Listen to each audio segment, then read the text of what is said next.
making planters of various shapes and sizes.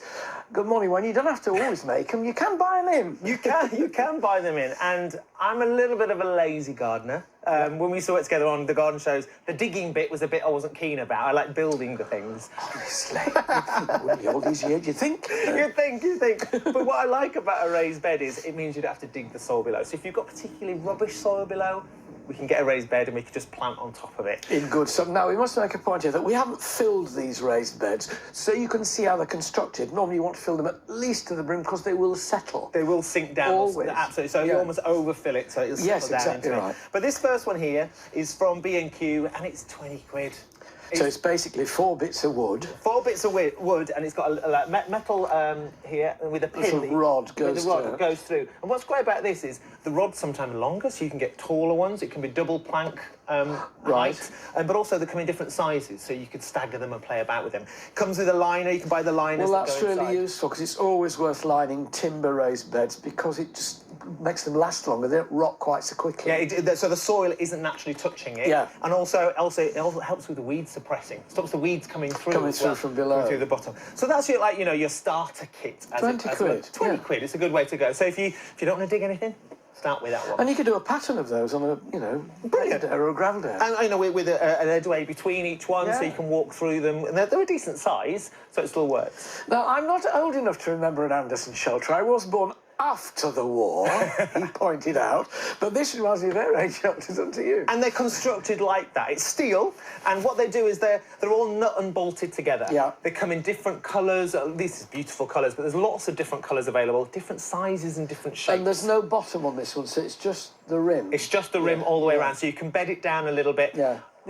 Before we've put like cardboard in the bottom, haven't we? To help with the weeds suppress and stuff, and it drops. Sometimes I've seen a lot before where if you've got a lot of garden twigs and waste and stuff, people use those to start them off to get the soil. And this is Thompson and Morgan, £99.99. And these are all back in again. This whole corrugated steel look. It's handsome. It looks like, and like I say, gorgeous colours. Next one over here. The range, 60 quid. 60 quid, £60. It's raised up, which I like about this. It saves you on your back. Yeah. Which is good. And it V's... to a certain age, it's quite nice, not having to go down. And it V's down as well. So remember, when you're planting, you can plant certain things in the middle that need a little bit more root stock. Solid timber, you can paint these and stain these a different colour any way you like. So they're the 3 bought options that you can get. But I want to teach you how to make your own, yeah? Right. So we're going to come this way, come on through. I'm going to go around here. And we're going to be using the gravel boards. So the gravel boards... At the bottom of your fence? Bottom of your fence. It's timber treated, so it's made for outside. And at your local DIY store, you can buy these. They're already chamfered off at the edge, so you've got like a stake. They're normally twice the size, so I've cut this down just because we're doing a single level, but if you're using double, you keep the length on it. I cut all my 4 pieces of timber exactly the same, and then I'll screw in the timber into the stake.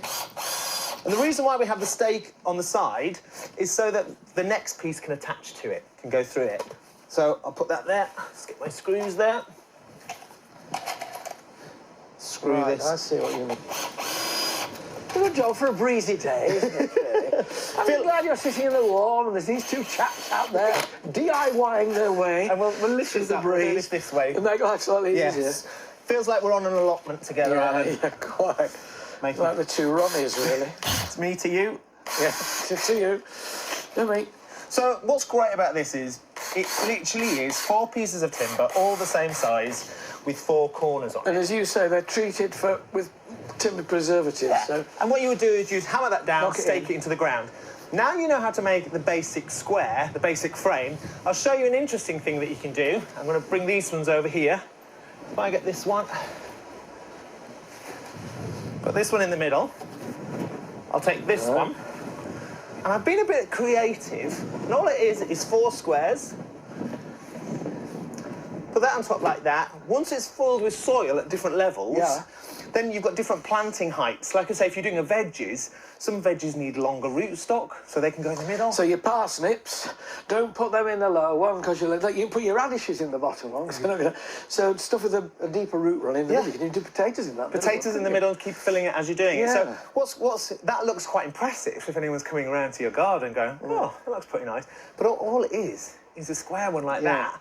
but with dressed up slightly longer different. legs. I've done one of these. I've got one at home that I put strawberries in, and it works. The important thing is to remember it will settle even more than those low ones, and that central section tends to get quite low. So each, you know, maybe once or twice a year, just top it up. Yeah. And when you're replanting, put a bit more soil in, because the organic matter in the compost begins to rot, Goes down. and so it recedes. Well, then that will let you say would be perfect for your potatoes. Because don't with your potatoes, every time it grows, you add more soil, and keep doing it. Earthing up. Yeah, earthing up. They always say when you plant potatoes in a veg patch, it cleans the soil. It's not the potatoes that clean the soil, it's you doing all the cultivations around the potatoes that do it. But here you've ended up with 1, 2, 3, 4, 5, 6, 8, 9 sort of areas. So you could do lettuces in there, radishes in there. Great way to get kids going on gardening, because it's doable. It doesn't overface them early on, does it? It's, you know, they've got more opportunity to get involved at that low level as well, which I really, really like. Yeah, and they can do the making of it with you, and then they're filling it up, and then they're growing. But I'm a bit partial to just playing about a bit. Oh, yes, yeah. Again, it's just... That's amazing. Did you see what he did there? It was so swift. The movement of the hand deceived the eye. And as you say, we all... I say struggle. We all endeavour to get small children interested without forcing it on them and putting them off. Yeah. To do something where you can let them, now, OK, what are you going to do? You know, play around with that. Use their imaginations and their creative input. They've got more of a sense of ownership of it. And do you know what I love the most? I didn't have to dig a hole. Yeah. I didn't have to One turn day I'm over going to the bring soil. a spade in and make you dig a bed. Oh, I did it, but I didn't enjoy that bit. I think the thing about it is I like joinery and carpentry more than you like digging. Yeah, that's where perfect. Yeah, perfect combination too. Thanks, Wayne.